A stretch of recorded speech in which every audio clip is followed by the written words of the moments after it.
A gavel slams down like a death sentence in the suffocating silence of a courtroom. For Judge Arthur Harrington, it's just another Tuesday, another notch on his belt, another poor soul sent away. The man in the defendant's box, a black man named Malik, is just another statistic, a face he'll forget by lunch. But Harrington has made a catastrophic mistake. He believes he is the master of this domain, the weaver of fates. He doesn't know that his courtroom is a crime scene, that his gavel is a weapon, and that the man he just framed is the one man who can burn his entire corrupt world to the ground. The city of Oakhaven was a patient with a festering wound. On the surface, it gleamed with civic pride and new development. But underneath the polished veneer, a rot had set in, poisoning everything it touched. At the heart of this decay was a name whispered in fear and reverence. Vincent the Viper Costello. He ran the city's criminal underworld with brutal efficiency, but his true power didn't come from the barrel of a gun. It came from the stroke of a pen and the slam of a gavel in courtroom 4B, presided over by the Honorable Judge Arthur Harrington. For 2 years, the FBI's Special Task Force on Organized Crime had been trying to build a case against Costello. They had informants, wiretaps, and mountains of circumstantial evidence. But every time they got close, the case would mysteriously fall apart in court. Witnesses would recant, evidence would be deemed inadmissible on a technicality, and key players would walk free. The leak wasn't in the police department. It was higher up. It was the judge. This is where Marcus Thorne came in.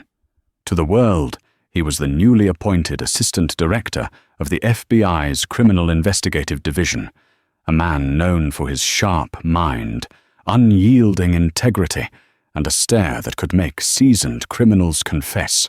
But to the streets of Oakhaven, he was about to become Malik Jones, a man with no history, no connections, and a past fabricated to look just desperate enough to be the perfect prey.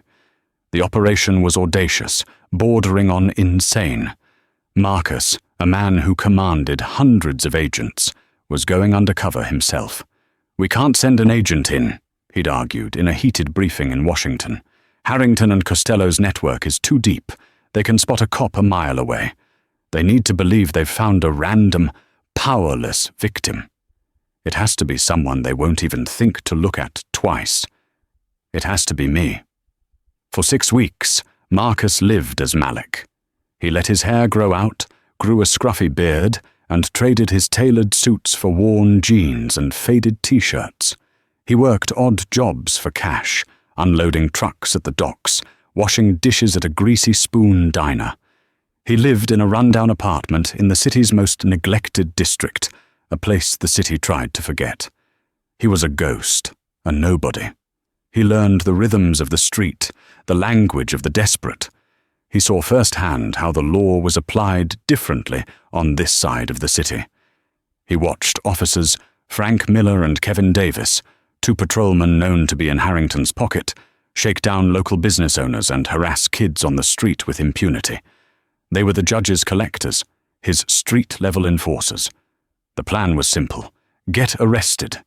It had to be Miller and Davis, and it had to be for a crime serious enough to land him directly in Harrington's court without the possibility of a plea bargain. The moment came on a damp, chilly evening. Marcus was walking home from a shift, the meager cash he'd earned tucked into his pocket. A black and white cruiser screeched to a halt beside him, its lights painting the alley walls in strobing flashes of red and blue. Miller and Davis stepped out, their faces set in smug masks of authority. Well, what do we have here?" Miller sneered, his eyes raking over Marcus. "Walking a little fast there, buddy. You got somewhere to be?" Marcus stayed in character, his shoulders slumping. "Just heading home, officers." "Let's see some ID," Davis demanded, his hand resting on his sidearm. Marcus produced the fake driver's license for Malik Jones. Davis snatched it. Malik Jones, you're a long way from nowhere, Malik. He handed it to Miller, who made a show of examining it under the flashlight. What's in the bag? Miller asked, nodding towards the small backpack Marcus was carrying. Just my work clothes.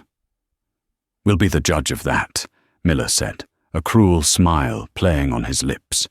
He ripped the bag from Marcus's shoulder and dumped its contents onto the wet pavement. A change of clothes, a half-eaten sandwich, a paperback book, and a small, clear baggie containing a white, powdery substance. Marcus's internal clock began to tick. The bait was planted. He looked at the baggie with practiced confusion and fear. What is that? That's not mine. I've never seen that before. Davis laughed, a harsh, ugly sound. That's what they all say. Looks like about 2 ounces of premium-grade trouble to me. Frank? My thoughts exactly, Miller agreed, pulling out a pair of handcuffs. Malik Jones, you are under arrest for possession of a controlled substance with intent to distribute. The cold steel clamped around Marcus's wrists. He didn't resist. He kept his eyes down, projecting the image of a terrified, defeated man. As they shoved him into the back of the cruiser, he caught a glimpse of Miller's phone. The officer was sending a text message, the screen's glow illuminating his triumphant smirk. The message was being sent to a burner phone, but Marcus knew its ultimate destination. It was a signal to the whole corrupt machine. The gears were now turning. The bait had been taken, and he was being dragged into the heart of the beast's lair. The central booking precinct was a cacophony of human misery. The air was thick with the smell of sweat, disinfectant, and despair. For Marcus Thorne, who had overseen operations that dismantled international crime syndicates, this was a different kind of front line. Here, the enemy wasn't a cartel boss or a foreign spy. It was the slow, grinding indifference of a system designed to break you. As Malik Jones, he was processed like cattle. His fingerprints were taken, his photo snapped, his worn-out belt and shoelaces confiscated. He was stripped of his identity and given a number. Every interaction was designed to diminish him, to make him feel small and powerless. The officers behind the desk were dismissive, the guards were hostile, and the other men in the holding cell were a mixture of hardened criminals and terrified first-timers. Marcus, with his calm and watchful demeanor, fit somewhere in the middle. He observed everything, cataloguing the cracks in the system, the casual cruelty, the shortcuts that were the lifeblood of corruption. After a long, sleepless night on a cold steel bench, he was brought for his arraignment. He was shuffled into a small, windowless room to meet his court-appointed lawyer. A tired-looking woman with dark circles under her eyes and a stack of files that seemed permanently attached to her hip entered and sat down opposite him. "Sarah Jenkins," she said, her voice weary but professional. "I'm your public defender. I've got about 10 minutes before they call your name, so let's make this quick. You're Malik Jones, picked up for possession with intent. 2 ounces of cocaine. Officers Miller and Davis. They're claiming it was in plain view in your bag. This is a serious charge. Given the weight, you're looking at mandatory minimums. The DA is not going to be lenient." She spoke in a rapid-fire monotone, the sound of someone who had given this same speech 100 times to 100 different men. Marcus looked at her, truly looked at her.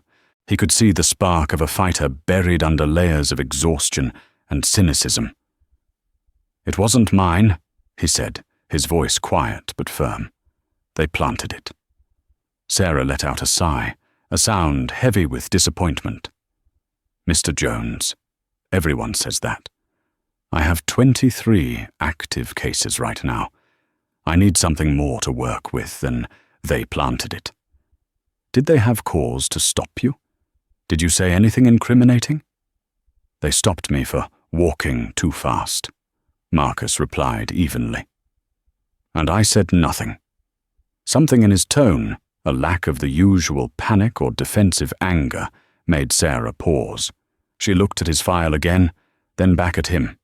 There was an intelligence in his eyes, a stillness that was out of place. Miller and Davis, she muttered to herself. They have a reputation. Their reports are always a little too perfect. She sighed again. Look, the bail hearing is next. The judge will be Arthur Harrington. He's tough, especially on drug charges. Don't say anything unless I tell you to. Just nod and look respectful. Our goal today is just to get through this. We'll talk more later. Shackled to a line of other men in orange jumpsuits, Marcus was led into courtroom 4B. It was an old, wood-paneled room that tried to project an aura of solemnity and justice, but the dust motes dancing in the shafts of light and the faint scent of decay told a different story. And then he saw him. Judge Arthur Harrington sat elevated on the bench, a black robe draped over his portly frame.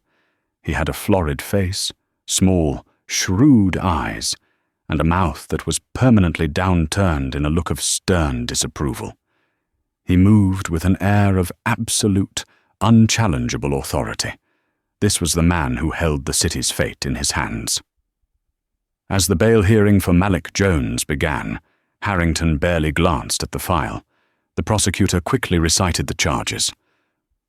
"Mr. Jones," Harrington said, his voice dripping with condescension as he finally looked down at Marcus. "Possession with intent to distribute, poisoning our streets. You people come into this city and—" He stopped himself, catching the slightest flicker of a warning glance from a court clerk. "This court has zero tolerance for this kind of filth." Sarah Jenkins stood. "Your Honor, my client has no prior convictions. He has ties to the community, tenuous though they may be, and is not a flight risk. We request bail be set at a reasonable amount." Harrington scoffed, a small dismissive sound. "No priors that we know of. These transient individuals are a plague.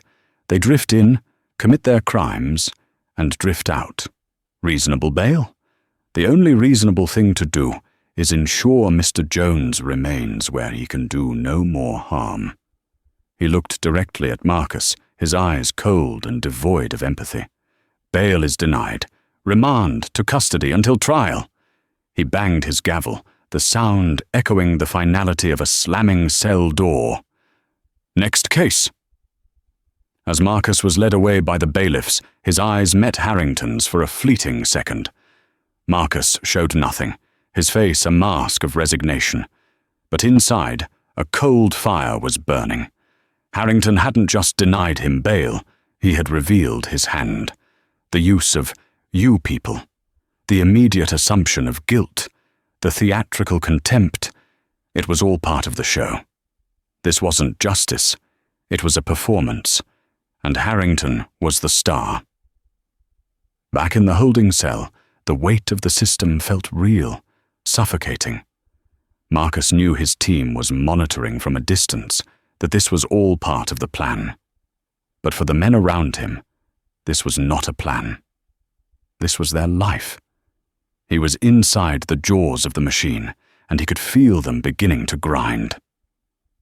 The Oakhaven County Detention Center was a world unto itself, a concrete and steel ecosystem that operated on its own brutal set of rules. For Marcus, it was the perfect listening post. Stripped of his rank and authority, he was just another inmate, invisible and underestimated. And in a place like this, being invisible was a superpower. He spent his days in a state of heightened awareness, his FBI training kicking into overdrive. He was a sponge, absorbing the prison's rhythm, its power dynamics, its currency of fear and favor. He listened to the guards' casual conversations, noting their biases and their blind spots. He watched the inmates, deciphering the coded language and silent signals that passed between them. His target was information on the pipeline between the street and the courtroom. He needed to find the link, the whispers that connected Costello, Harrington, and the beat cops like Miller and Davis. He found it in the unlikeliest of places, the prison library. It was a small, dusty room filled with tattered paperbacks, a sanctuary for those seeking a temporary escape. An old inmate named George Pops Washington ran the place. Pops had been inside for 20 years, a lifer who had seen it all. He was quiet, observant, and respected by every faction in the jail. Marcus started spending his allotted time in the library, not just to read, but to talk to Pops. He didn't push or pry. He asked about books, about life inside, and he listened. Pops, in turn, seemed to recognize something different in Malik. He saw a man who wasn't broken by the system, but was studying it. One afternoon, as Marcus was shelving books, he mentioned his case. "Got picked up by Miller and Davis," he said, casually. "Planted a bag on me." Pops didn't even look up from the book he was repairing. "The welcoming committee," he rasped, his voice low. "That's what we call them. They bring fresh meat for the judge's grinder." "Harrington?" Marcus asked, keeping his tone neutral. "There's only one judge that matters for cases like ours," Pops said, finally meeting Marcus's gaze. His old eyes were sharp and knowing. "Harrington runs his courtroom like a factory. Cops bring him the parts, he assembles the convictions, and the product gets shipped out here. Everybody gets what they want." "What does Harrington want?" Pops gave a dry, humorless chuckle. "What do all powerful men want? More power and money. You don't get a house on Silver Lake and send your kids to Ivy League schools on a judge's salary. Not without a little help from your friends." "Friends like Vincent Costello," Marcus ventured, the name a carefully placed stone dropped into a still pond. Pops's demeanor changed instantly. The friendly old librarian vanished, replaced by a wary inmate. "You don't say that name in here. Not unless you want to find a shiv in your ribs. Some walls have ears, and some of those ears report directly to the viper." The conversation was over, but Marcus had what he needed. Confirmation. The connection was real, and it was common knowledge within the prison walls. Harrington wasn't just a racist judge. He was a key cog in Costello's criminal enterprise. He kept the competition off the streets by fast-tracking convictions for rival dealers while ensuring Costello's own men got a pass. The frame-ups weren't random acts of prejudice. They were strategic moves to fill a quota and maintain a profitable partnership. Meanwhile, on the outside, Sarah Jenkins was finding her own reasons for suspicion. The perfect police report from Miller and Davis was starting to unravel under her scrutiny. The dashcam footage from their cruiser had a convenient and inexplicable 3-minute gap right around the time of the stop. The chain of custody for the evidence bag was sloppy, with a signature that was barely legible. Driven by a gut feeling she couldn't shake, she started digging into old case files involving the two officers. A pattern emerged. Dozens of arrests over the past few years, all with similar fact patterns. A lone minority defendant, a traffic stop for a minor infraction, and the discovery of a significant quantity of drugs. And nearly every single one of those cases had been funneled into Judge Harrington's courtroom and ended in a swift conviction. She scheduled another meeting with Malik in the jail's visitation room. "You were right," she said, her voice a low, intense whisper as she leaned over the table. "This is bigger than just you. Miller, Davis, and Harrington. It's a system. I found at least 15 cases just like yours. But it's all circumstantial. It's a pattern of behavior, not hard proof of a conspiracy." "What about the dash cam?" Marcus asked. "The official report says equipment malfunction. It's a dead end," she said, frustration clear in her voice. "They're covering for each other. The DA's office is accepting their reports without question. To win this, I need more than a pattern. I need something that blows this whole thing wide open." Marcus looked at her, his expression unreadable. He knew his team was gathering that proof, compiling financial records and tracking communications between Harrington and Costello's lieutenants. But Sarah didn't know that. She was fighting this battle alone, armed with nothing but her intellect and a growing sense of outrage. "Just keep digging," Marcus told her. "Question everything at trial. Make them lie on the stand. Make them contradict themselves. Every lie they tell is a thread. Pull on enough of them, and the whole tapestry will unravel." Sarah looked at her client, a man the world had labeled a drug dealer. But he spoke with the clarity and confidence of a strategist. For the first time, a flicker of hope ignited within her. This wasn't just another lost cause. This was a fight. And for some reason, she felt like the man sitting across from her was ready for it. The day of the trial arrived with a heavy, oppressive stillness. Courtroom 4B was Judge Harrington's kingdom, and from the moment he swept in, his black robes billowing behind him, he made it clear who was in charge. He greeted the prosecuting attorney, a slick, ambitious man named Robert Vance, with a warm nod, and shot Sarah Jenkins a look of undisguised irritation. The jury selection was a masterclass in judicial manipulation. Harrington, with subtle cues and leading questions, steered the selection towards a panel that was predominantly white, older, and inclined to trust law enforcement without question. Sarah fought valiantly, using her limited challenges to weed out the most obvious biases, but she knew she was starting the trial on the back foot. Prosecutor Vance began his opening statement with theatrical confidence. He painted Malik Jones as a predator, a transient criminal who came to Oakhaven to peddle poison.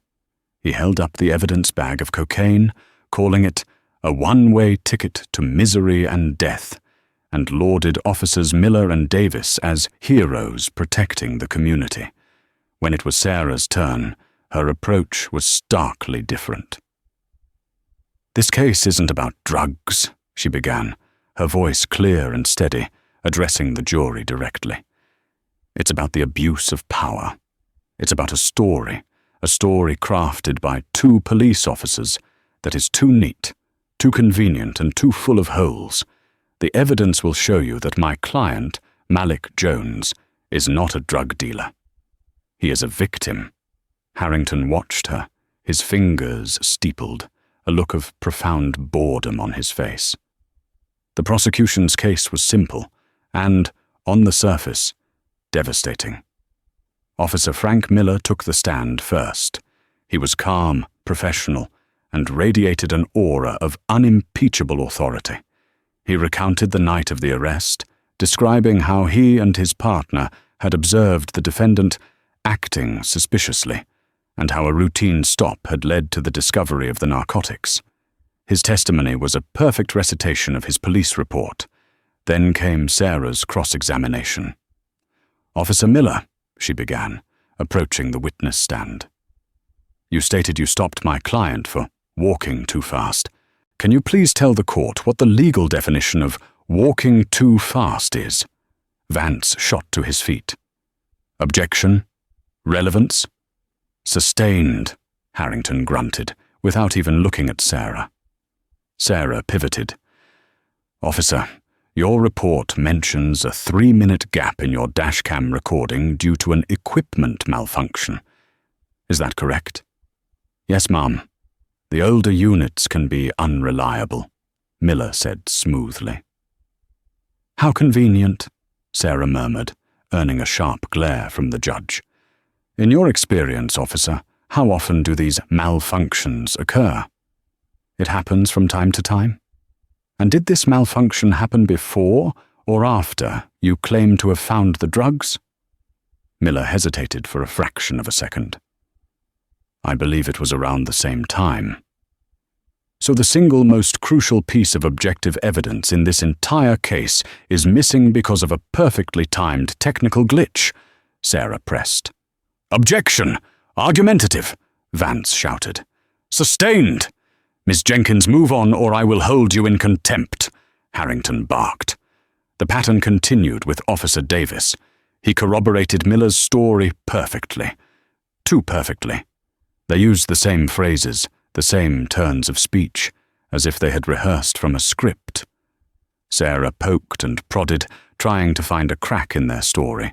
But with Harrington blocking her at every turn, it was like trying to punch through a brick wall. Every objection from the prosecution was sustained. Every one of hers was overruled with a contemptuous wave of the hand. Marcus watched from the defendant's table, a silent, impassive observer. He was playing his part, looking downtrodden and hopeless. But inside, he was a grandmaster watching a chess game, anticipating every move. He saw the jury, their faces already hardening against him. He saw Sarah, fighting with everything she had against a rigged game.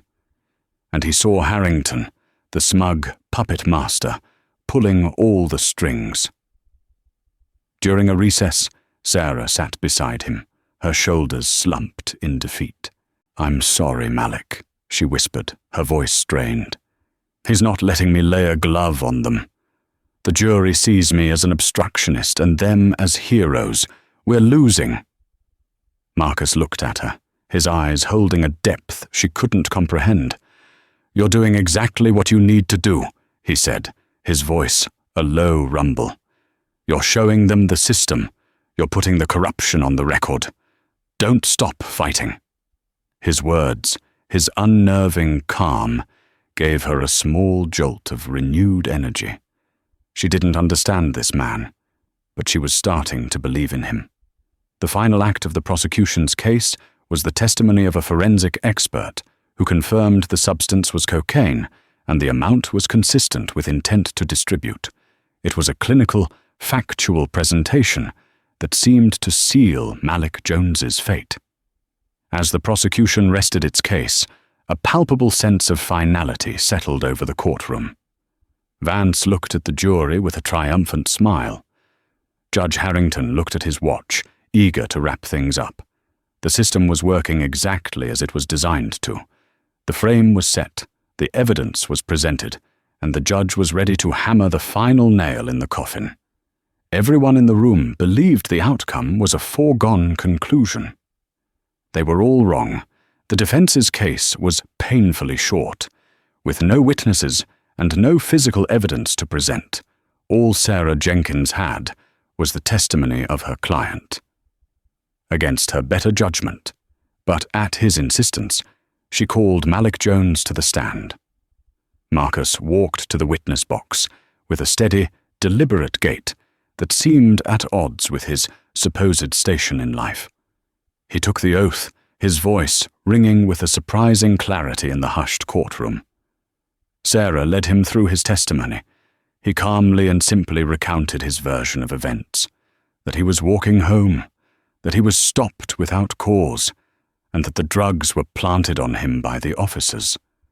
He never raised his voice, never wavered in his account. Then came the cross-examination. Prosecutor Vance approached him like a wolf circling its prey.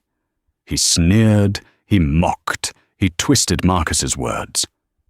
Mr. Jones, Vance began, dripping with sarcasm, you're asking this jury to believe that two decorated police officers, two public servants, risked their careers and their freedom to frame a man with no job, no money, and no importance? What possible motive would they have? You'd have to ask them, Marcus replied, his gaze unwavering. Oh, I will. I'll ask the jury to consider their sterling records against yours, Mr. Jones, or rather, the lack of one. It's quite convenient, isn't it, that you just appeared in Oakhaven a few weeks ago. No history, no family, no connections. Almost as if you have something to hide. Vance hammered away, but Marcus remained a rock. He answered every question with simple, direct honesty. His composure seemed to frustrate the prosecutor, who grew more and more aggressive. But in the end, it didn't matter. The jury had already made up their minds. After closing arguments, where Vance painted Marcus as a menace, and Sarah made a passionate plea for them to see the reasonable doubt she saw so clearly, the jury filed out. They returned in less than 20 minutes. The speed of the verdict was a brutal omen. The foreman, a stern-faced man who had avoided eye contact with Marcus throughout the trial, handed a slip of paper to the bailiff. The bailiff passed it to Judge Harrington. Harrington read the verdict to himself first, and the faintest hint of a smile touched his lips. He cleared his throat. On the charge of possession of a controlled substance with intent to distribute, we the jury find the defendant, Malik Jones.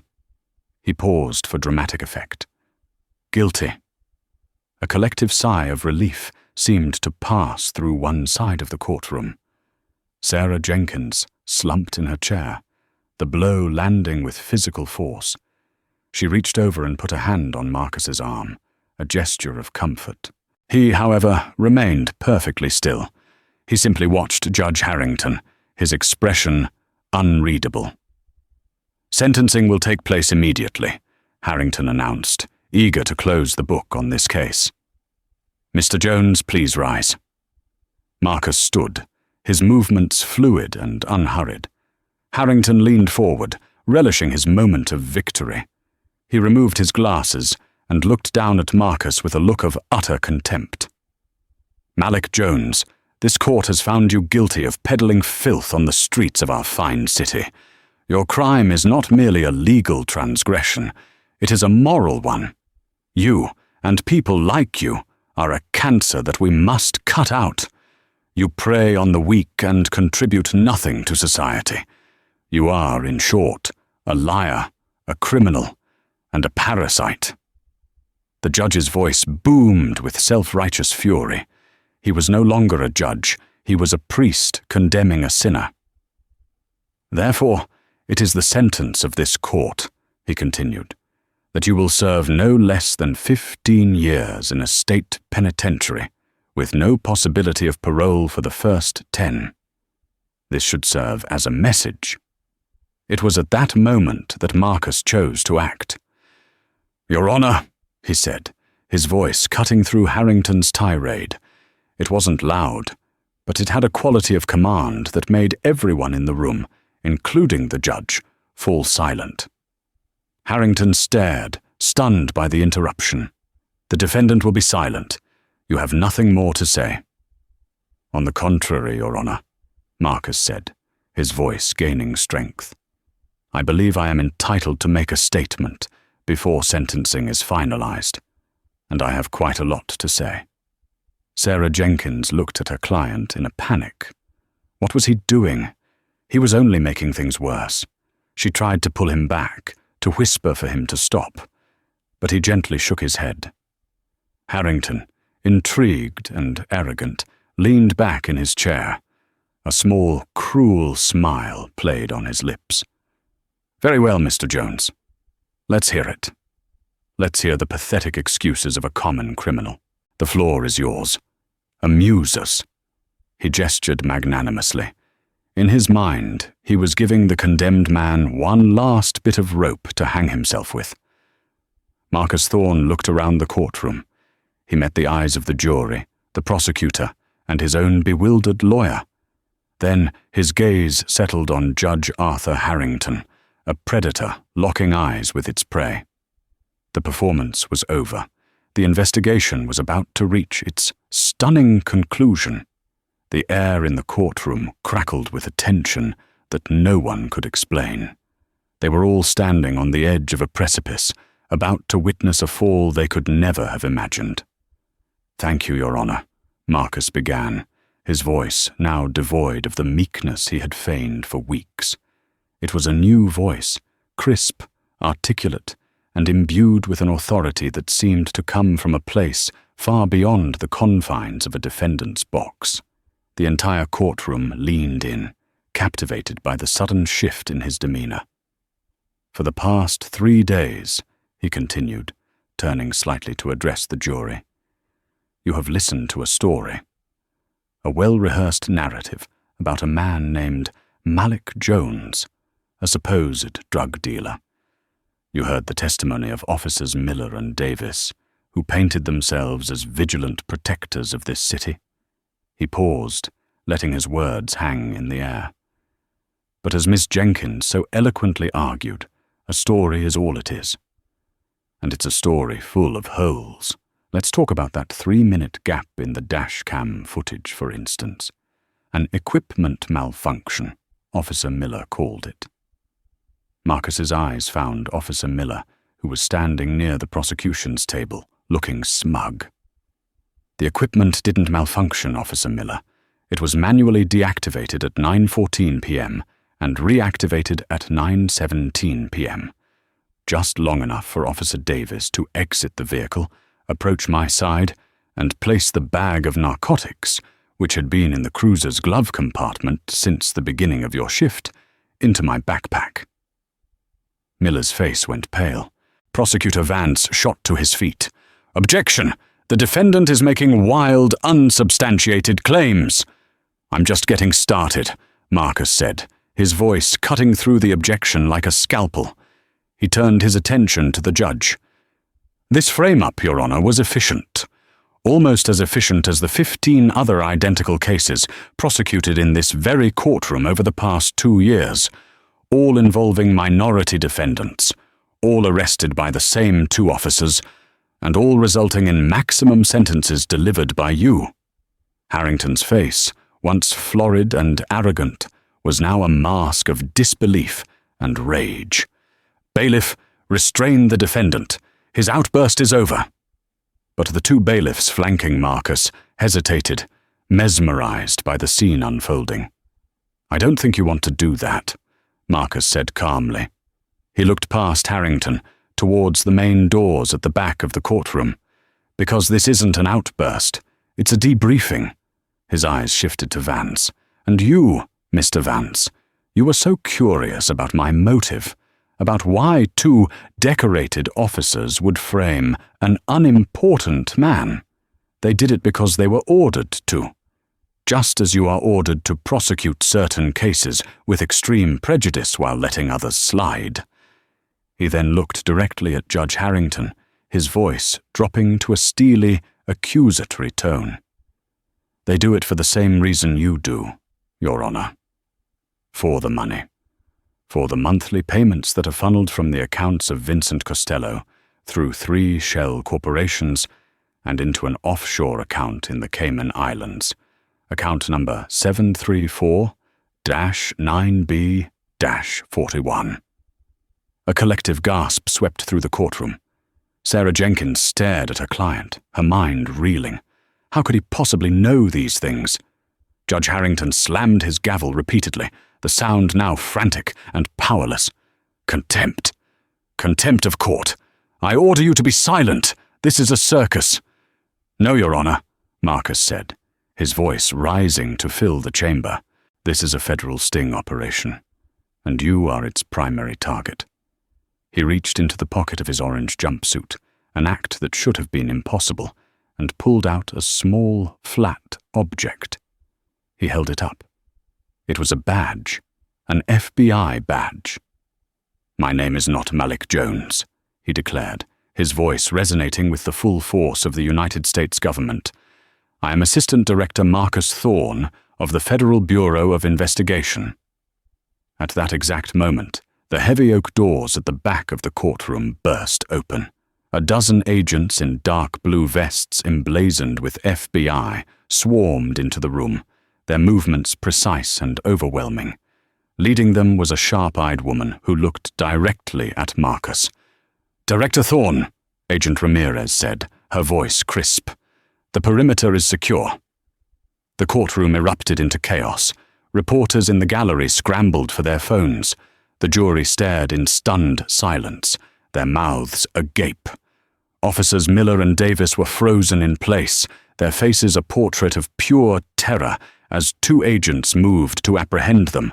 Prosecutor Vance staggered backward, collapsing into his chair as if his legs had given out. But Marcus Thorne had eyes for only one man. He looked at Judge Arthur Harrington, who was half standing, his face ashen, his gavel fallen from his trembling hand. The black robe that had been a symbol of his power now looked like a funeral shroud. "Arthur Harrington," Marcus said, his voice cold and final, "you are under arrest for racketeering, conspiracy, money laundering, and obstruction of justice."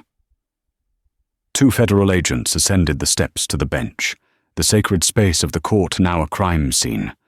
They cuffed the sputtering, incoherent judge who just moments before had been the most powerful man in the room. Marcus Thorne stood tall in his orange jumpsuit, a symbol of the very system the judge had corrupted.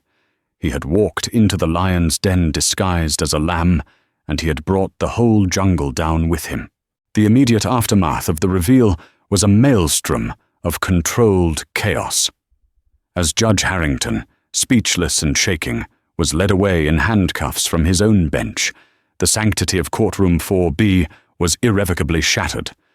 What was once a hall of justice had been exposed as a criminal's boardroom, and its CEO was now in federal custody. Officers Miller and Davis offered no resistance. The color had drained from their faces, replaced by the sick, grey pallor of men who knew their lives were over.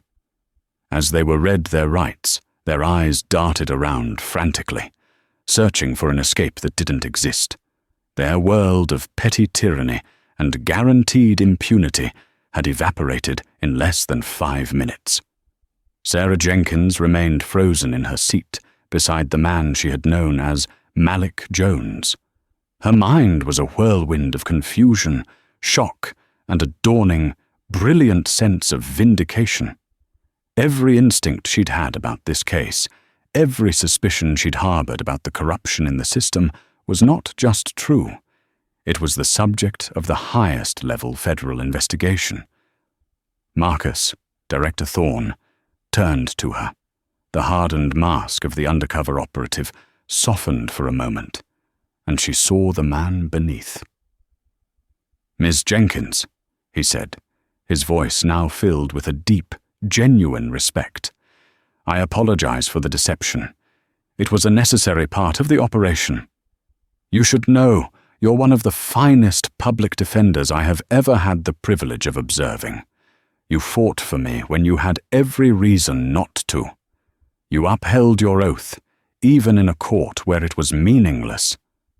Sarah could only stammer. I don't understand. You let them convict you?" "We had to," Agent Ramirez explained, stepping forward. A conviction and sentencing by Judge Harrington was the final, undeniable act that tied the entire conspiracy together. It was the keystone. By framing Director Thorne, he sealed his own fate. The full scope of the operation, codenamed Fallen Gavel, was revealed over the next few hours. While Marcus had been on the inside, his team had been working tirelessly on the outside. They had correlated his inside information with financial forensics, witness protection details, and advanced surveillance. They had built an ironclad case, not just against the judge and his pet officers, but against the entire network. As Harrington was being processed at the federal building, other FBI teams were executing coordinated raids across Oakhaven. Vincent the Viper Costello was apprehended at his lavish estate, caught completely by surprise. His top lieutenants, several city officials on his payroll, and a handful of other corrupt police officers were rounded up simultaneously. The rot Marcus had felt in the city wasn't just being treated, it was being surgically removed. News cameras flocked to the courthouse, their broadcasts going national. The story was sensational. A sitting judge arrested in his own courtroom by an undercover FBI director he had just sentenced to prison. It was a tale of hubris and justice so perfect it seemed scripted. For Marcus, the work was far from over.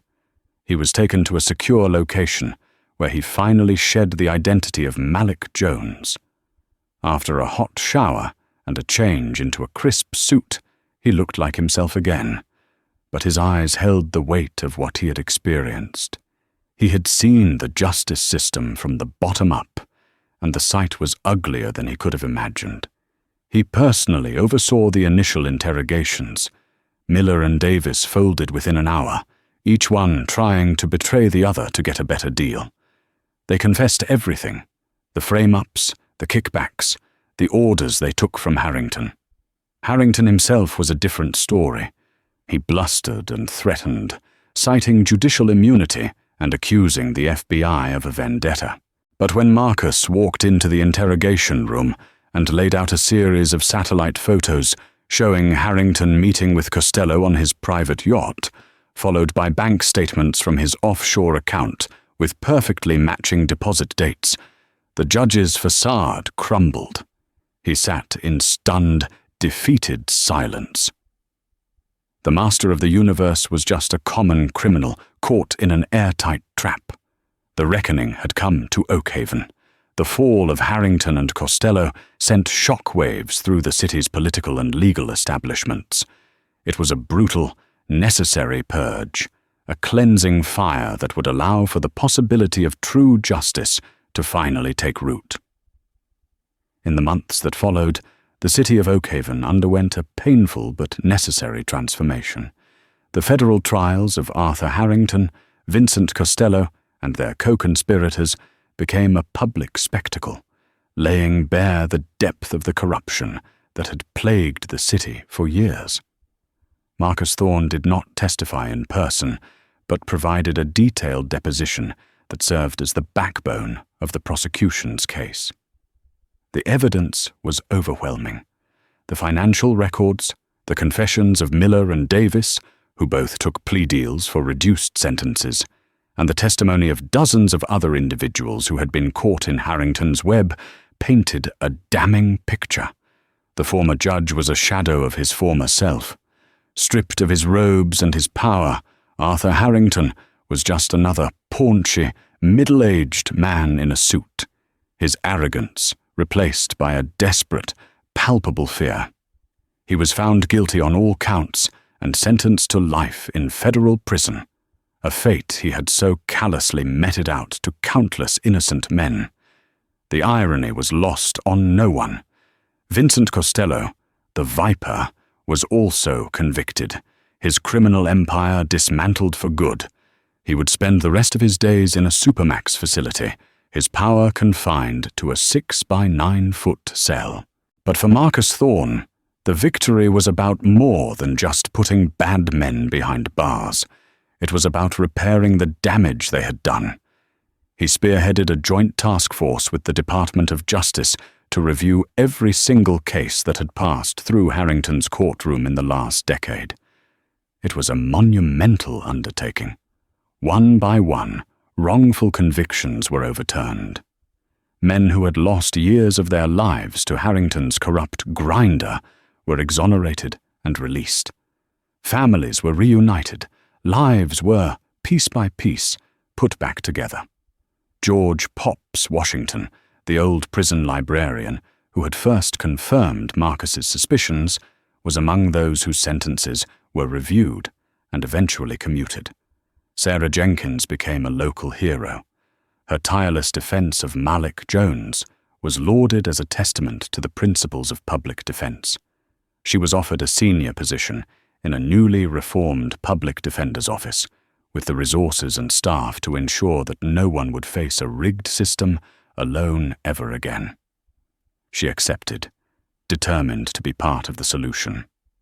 One crisp autumn evening, months after the trial, Marcus returned to Oakhaven, not as an undercover operative, but as the assistant director of the FBI. He met Sarah at a small cafe overlooking the city skyline. "Look at it," Sarah said, gesturing to the city lights. "It feels different now, cleaner, more hopeful." "Justice has a way of doing that," Marcus replied, a faint smile on his face. "It's a long road, but it's worth it. None of this would have been possible without people like you, Sarah. People who keep fighting, even when the fight seems lost." "I had a feeling about you, you know," she admitted with a laugh. "I told my colleagues I had a client who was either completely innocent or the most convincing sociopath I'd ever met. I'm glad it was the former."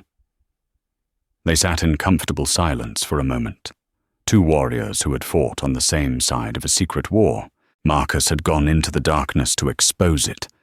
But it was people like Sarah, working every day in the trenches, who would have to keep the light on. As he prepared to leave, Marcus looked out at the city once more. His work in Oakhaven was done. The wound had been cleansed. The patient was healing. It was a stark reminder that sometimes, to fix a broken system, you have to be willing to break it wide open.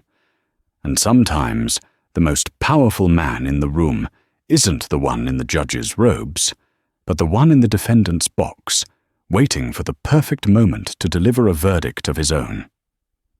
2 years passed. The seasons in Oakhaven turned, washing the city with rain and sun, and with them, washing away the most visible stains of its corrupt past. The sensational trials of Judge Harrington and the Costello Syndicate faded from the national headlines into local legend, a cautionary tale whispered to new recruits at the police academy, and a case study for law students. But for the people whose lives were directly touched by the conspiracy, the changes were not legendary. They were real, tangible, and woven into the fabric of their daily existence. Sarah Jenkins now ran the Oakhaven Public Defender's Office. The cramped, underfunded warren of cubicles had been replaced by a modern, spacious office in a new municipal building. The change was more than cosmetic. Her budget had been tripled by a reform-minded city council, allowing her to hire bright, dedicated young lawyers, investigators, and social workers. The office, once a place of managed despair, now hummed with a vibrant, determined energy. One afternoon, she watched a young lawyer from her team, Maria Sanchez, return from court, her face glowing with triumph. "We won," Maria announced to the office, a round of applause breaking out. "Motion to suppress granted. The judge found the traffic stop had no probable cause. Case dismissed." Sarah smiled. The judge in that courtroom was a new appointee, a stern but scrupulously fair woman who followed the letter of the law. 2 years ago, a motion like that would have been laughed out of Harrington's court. Today, it was the standard. The system was slowly, painstakingly, healing itself. "That's great work, Maria," Sarah said. "What did I tell you? You attack the procedure. You make them justify every step." "It's just, I can't imagine what it was like for you," Maria said, her voice full of awe, arguing in front of him. "It was a different world," Sarah admitted, a distant look in her eyes. "But it's a world that doesn't exist anymore. Let's make sure it never comes back."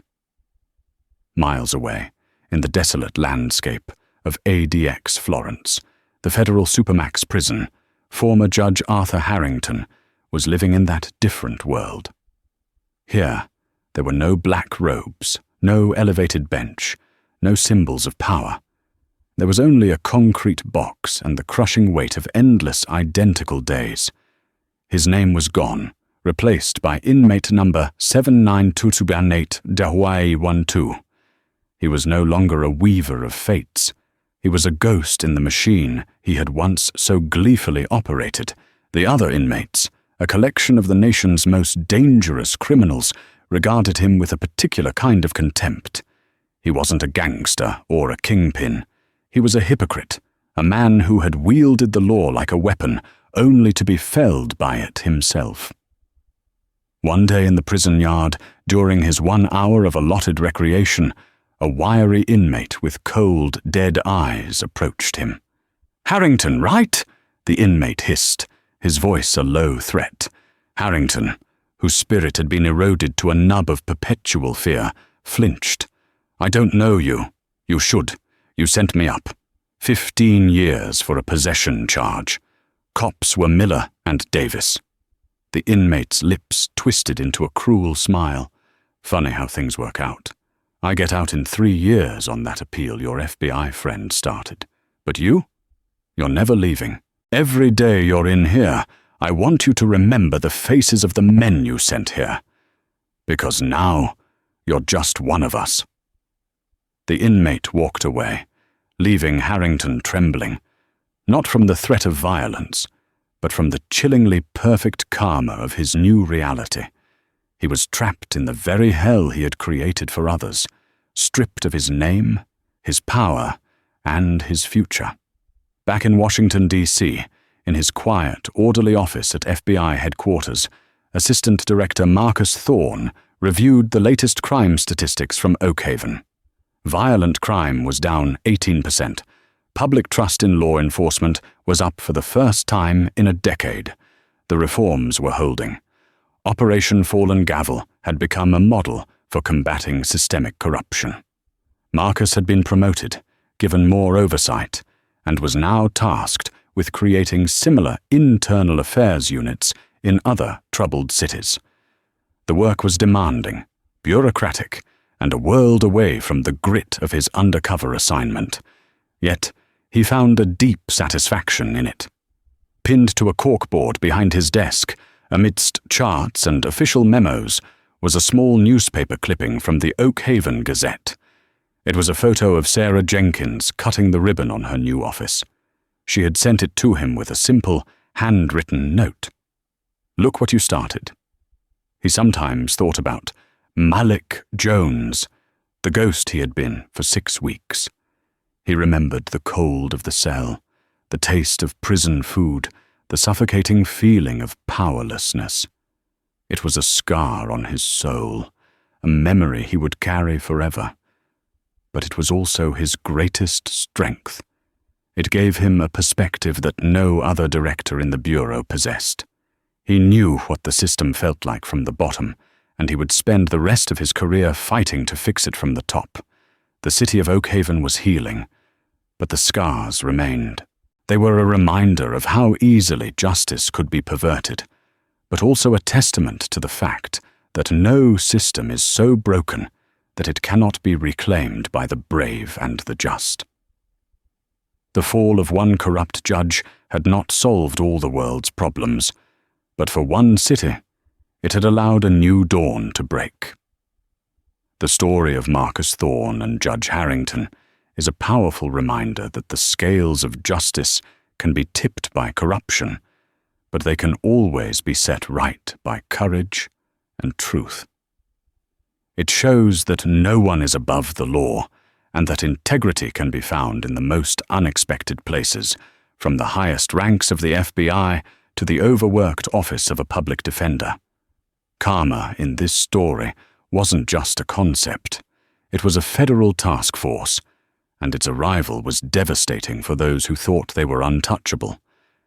If this story of justice served and corruption crushed resonated with you, please help us share it. Hit that like button.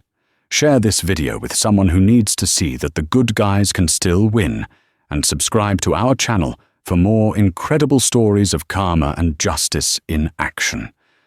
Let us know in the comments what you thought about Director Thorne's audacious plan.